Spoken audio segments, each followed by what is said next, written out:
श्री गणेशाय नमः। श्री गुरुभ्यो नमः। श्री गोपी जन वल्लभाय नमः। व्यास मुनि की जय हो। सरस्वती माता की जय हो। आप सबको मेरा नमस्कार। जय श्री कृष्णा।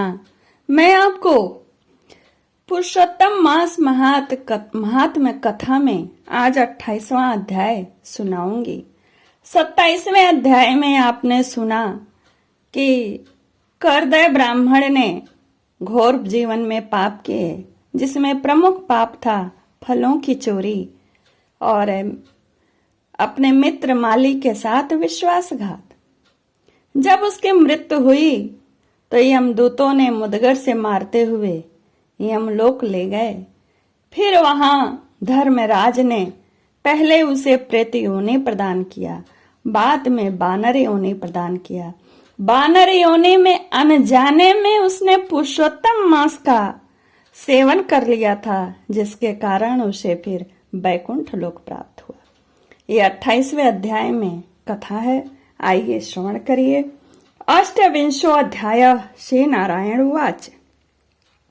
श्री नारायण बोले, चित्रगुप्त धर्मराज के वचन को सुनकर अपने योद्धाओं से बोले, यह करदय प्रथम बहुत समय तक अत्यंत लोभ से ग्रस्त हुआ, बाद चोरी करना शुरू किया। इसलिए यह प्रथम प्रेत शरीर को प्राप्त कर बाद में यह वानर शरीर में जाए, तब हम इसको बहुत से नरक यातना देंगे।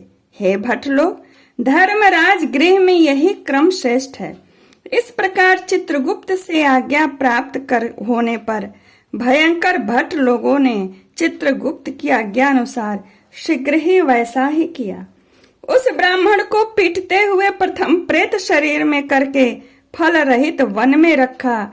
यह ब्राह्मण प्रेत योनि को प्राप्त कर उस निर्जन गहन वन में क्षुधा तृषा से अत्यंत व्याकुल होकर भ्रमण करने लगा। प्रेत योनि में होने वाले दुख भोग कर बाद फलों के चोरी करने से होने वाली बानर योनि को गया। सुंदर शीतल जल और छाया फल पुष्प से युक्त जम्बू खंड के मनोहर सुंदर कालंजर पर्वत पर वहां इंद्र से बनाया हुआ उत्तम कुंड है। मान सरोवर के समान पवित्र, सत्पुरुषों से सेवित, पापों का नाश करने वाला वह कुंड है। देवताओं को भी दुर्लभ मृग तीर्थ नाम से प्रसिद्ध था, जिसमें स्नान करने से पितरलोक को सदगति प्राप्त होती है। वहां पर देवता लोग दैत्यों के भय से हिरण यानी मृग होकर निरंतर निर्भय स्नान करने लगे। इसलिए विद्वान लोग उस कुंड को मृग तीर्थ कहते हैं। मनुष्य शरीर को प्राप्त कर यह ब्राह्मण वहां पर फलों के चोरी करने के पाप से प्रथम वानर शरीर को प्राप्त हुआ। नारद मुनि बोले, त्रैलोक को पवित्र करने वाले रमणय मृग तीर्थ में पाप कोटि से युक्त वह दुष्ट बानर कैसे वास करता हुआ। नारद मुनि को आश्चर्य हुआ कि इसने तो बहुत पाप किया, लेकिन ये वहां कैसे बानर योनि प्राप्त किया जो मृग तीर्थ है। हे तपोधन, मेरे मन के संदेह को काटो, क्योंकि आपके समान गुरुजनों का अपने शिष्यों के विषय में कभी भी गोप्य नहीं होता। सूत जी बोले, हे विप्रलोक, इस प्रकार नारद मुनि से प्रेरित होने पर अत्यंत प्रसन्न तपोनिधि नारायण भगवान नारद मुनि का सत्कार करते हुए बोले। श्री नारायण बोले, कोई चित्रकुंडल नाम का महान वैश्य था। पतिव्रत धर्म में परायण तारका नाम की उसकी वैश्य की स्त्री थी। उन दोनों ने भक्ति से पवित्र पुरुषोत्तम मास का व्रत किया। जब श्री पुरुषोत्तम मास का व्रत करते उन दोनों का श्री पुरुषोत्तम मास बीत गया। अंतिम वाले दिन के आने पर स्त्री के साथ हर्ष से युक्त श्रद्धा पूर्वक चित्रकुंडल ने उद्यापन किया। पुरुषोत्तम के उद्यापन विधि करने के लिए वेद और वेदांग को जानने वाली गुणी स्त्री सहित ब्राह्मणों को बुलाया। हे नारद, वहां पर धन के लोभ से करदय भी आया। उद्यापन विधि के पूर्ण होने पर चित्रकुंडल ने बहुत बड़े दानों से उन सपत्नीक ब्राह्मणों को प्रसन्न किया।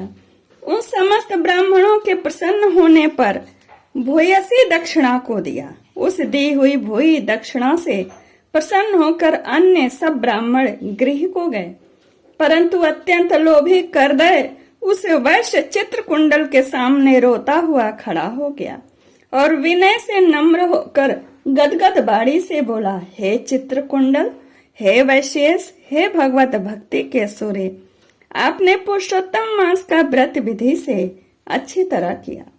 इस तरह पृथ्वी तल में किसी ने नहीं किया जैसा आपने किया। आप कृतार्थ हो, सर्वथा भाग्यवान हो जो तुमने परम भक्ति से पुरुषोत्तम भगवान का सेवन किया। तुम्हारे पिता धन्य हैं और तुम्हारी पतिव्रता माता धन्य है, जिन दोनों ने तुम्हारे समान हरिवल्लभ पुत्र को पैदा किया। यह पुरुषोत्तम मास धन्य से भी धन्य है, जिसके सेवन से मनुष्य से लोक के और परलोक के फल को प्राप्त करता है। हे विशापते, तुम्हारी इस पूजा को देखकर मैं चकित हो गया। अहो, तुमने बहुत बड़ा काम किया, इसमें संदेह नहीं है। हर्ष से दूसरे ब्राह्मणों को भी बहुत सा धन दिया है। हे भूरिद, भाग्यहीन मेरे लिए क्यों नहीं देते हो? इस प्रकार करदय के कहने पर चित्रकुंडल वैश्य ने करदय को धन दिया। करदय ने धन को लेकर प्रसन्नता से उसको जमीन में गाड़ दिया। वहां पर करदय ने श्री पुरुषोत्तम की बड़ी पूजा देखी और धन के ही लोभ में सही, लेकिन उसने पुरुषोत्तम मास की प्रशंसा की वैश्य के सामने और धन प्राप्त करने की इच्छा से, परंतु उसने पुरुषोत्तम मास की प्रशंसा की। पूजा के दर्शन महात्म से और पुरुषोत्तम भगवान की स्तुति से तथा धन का लोभ होने पर भी उसे मृग तीर्थ को प्राप्त हुआ, क्योंकि उसने पुरुषोत्तम भगवान की स्तुति की थी, कारण चाहे जो भी हो। सूत जी बोले, दर्शन से, स्तुति से, धन के लोभ करने से भी दुष्ट बानर को उत्तम तीर्थ का सेवन हुआ। हे द्विज लोग, श्रद्धा से आदर पूर्वक पुरुषोत्तम देव के दर्शन और स्तुति में तत्पर सपत्नीक के पुण्य का क्या कहना है? नारद मुनि बोले, हे ब्राह्मण, सुंदर वृक्षों से शोभित, सुंदर शीतल जल वाले, मनोहर घनी छाया वाले वन में उसके रहने का कारण क्या है, सो आप यह भी बताइए। श्री नारायण बोले, हे नारद, हे अनग, तुम सुनो, सुनने की इच्छा करने वाले, तुमको मैं कहूंगा। इसमें कुछ कारण है जिसके श्रवण से पापों का नाश हो जाता है। जब समस्त अर्थ और फलों के दाता दशरथ के पुत्र श्री रामचंद्र जी ने समुद्र में सेतु बांधकर दुष्ट रावण का नाश किया, उन रामचंद्र जी ने विभीषण को छोड़कर बाकी समस्त राक्षसों का वध किया, किसी को नहीं छोड़ा। बाद अग्नि में परीक्षा कर सीता को ग्रहण किया। ब्रह्मा शंकर आदि देवता रावण के वध से प्रसन्न होकर बोले कि हे राम, तुम वर को मांगो। ऐसा कहने पर भक्तों को अभय करने वाले श्री रामचंद्र जी बोले, हे देवता लोग, यदि इस समय वरदान देना है तो सुनो।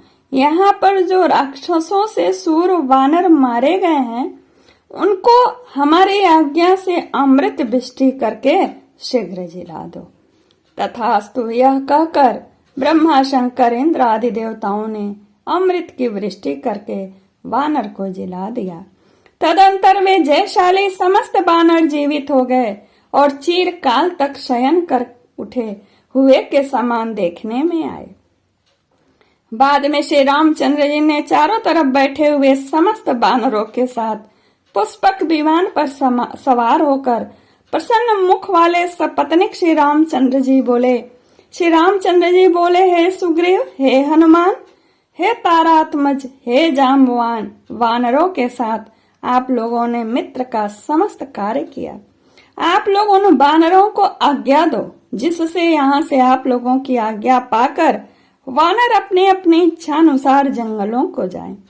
हमारे ये दीर्घजीवी वानर जहाँ जहाँ वास करें, वहाँ के वृक्ष पुष्प फलों से युक्त हो जाएं। नदी मीठे जल वाली हो, शीतल जल वाले सुंदर तालाब हो, इनको कोई भी मना नहीं करे।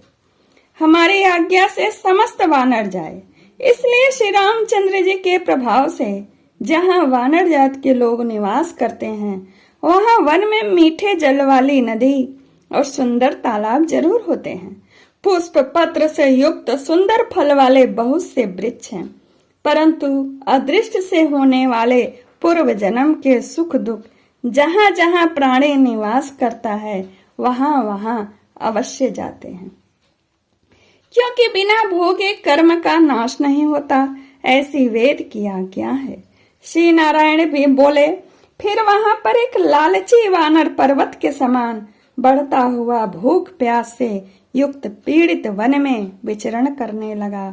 उसके मुख में वही करदर ब्राह्मण की योनि में था, वही वानर है। उसके मुख में पित्त के प्रकोप से पीड़ा उत्पन्न हुई, जो उसका जन्म रोग था, जिस पीड़ा से मुख के घावों से दिन रात रुधिर बहा करता है। अत्यंत पीड़ा के कारण कुछ भी भोजन नहीं कर सकता था, और वह बानर चंचलतावश वृक्षों में से उत्तम फलों को तोड़कर मुख के पास ले जाकर बहुत से फलों को वो जमीन पर गिरा दिया करता था। वह बानर पीड़ा के कारण कहीं भी एक स्थान पर बैठने में असमर्थ था।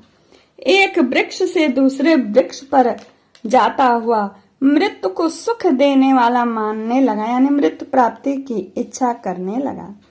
किसी समय पृथ्वी पर गिर पड़ा और अत्यंत दुखित हो विलाप करने लगा। शरीर के टूट जाने से जलहीन मछली के समान तड़पता हुआ रोदन करने लगा।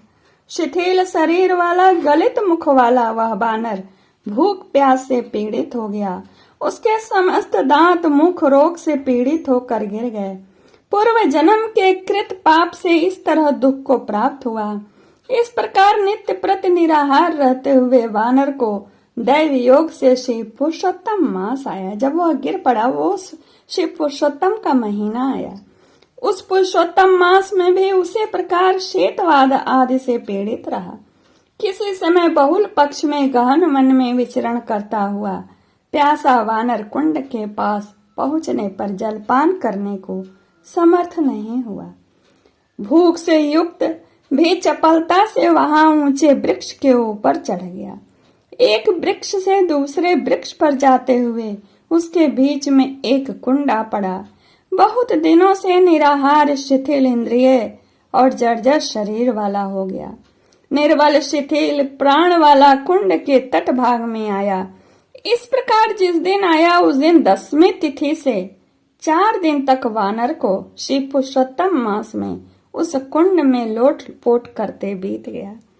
5वें दिन के आने पर मध्याह्न काल में उस तीर्थ में जल से भीगा शरीर वाला बानर प्राण से रहित होकर गिर गया, और वह उस देह को त्याग कर पापों से रहित होकर तत्काल दिव्य आभूषण से भूषित दिव्य देह को प्राप्त किया, जो कि नील कमल के समान श्याम वर्ण, करोड़ों कामदेव के समान सुंदर, चमकते हुए रत्नों से जटित किरीटधारी, सुंदर शोभमान मत्स्य कुंडल वाला, शोभमान पवित्र पीत वस्त्रधारी, कमर में रत्नों से जटित मेखला वाला, शोभमान बाजूबंद कंकड़, अंगूठी हार से शोभित नील वर्ण के टेढ़े चिकने बालों से आवृत सुंदर मुख था। उस समय शीघ्र वहां वैष्णव से युक्त विमान आया, जिसमें भेरी मृदंग पटह बेड़ू बीड़ा का महान शब्द हो रहा है और देवांगनों का नाच हो रहा है। गंधर्व किन्नर के सुंदर गान हो रहे हैं। ऐसे उस विमान को महाभाग दिव्य देहधारी बानर देखकर अत्यंत विस्मय को प्राप्त हो करने लगा कि पातकी मेरे को यह सुख कैसे हुआ। यह विमान सुख बड़े पुण्य आत्मा को ही होना उचित है। इसके बाद कोई देवांगना उसके ऊपर चंदन के समान श्वेत छत्र धारण करती हुई, कोई 2 अप्सराएं हर्ष से उसके दोनों तरफ चामर को डुला रही थीं, तो कोई पान हाथ में लिए खड़ी थीं और उसके सामने अप्सराएं नाच कर रही हैं।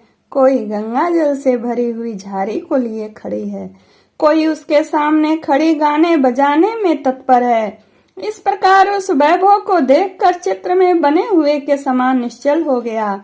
यह क्या है? यह दुष्ट पातकी को किस पुण्य से यह सब प्राप्त हुआ? मेरा कुछ भी पुण्य नहीं है जिसमें मैं हरि के भगवान के परम पद को जाऊं। श्री नारायण बोले, इस प्रकार तर्क करते हुए करदय ने सुख का बहुत बड़ा खजाना दिव्य विमान को सामने देखकर आश्चर्य किया। बाद में हरि भट्टों ने उस करदय का हार्दिक अभिप्राय जानकर उसके सामने विनय पूर्वक हाथ जोड़कर उसके चरणों में नमस्कार कर वानर शरीर को त्यागे हुए उस करदय को सुंदर वचन कहा। यह अध्याय यहीं पूर्ण हुआ।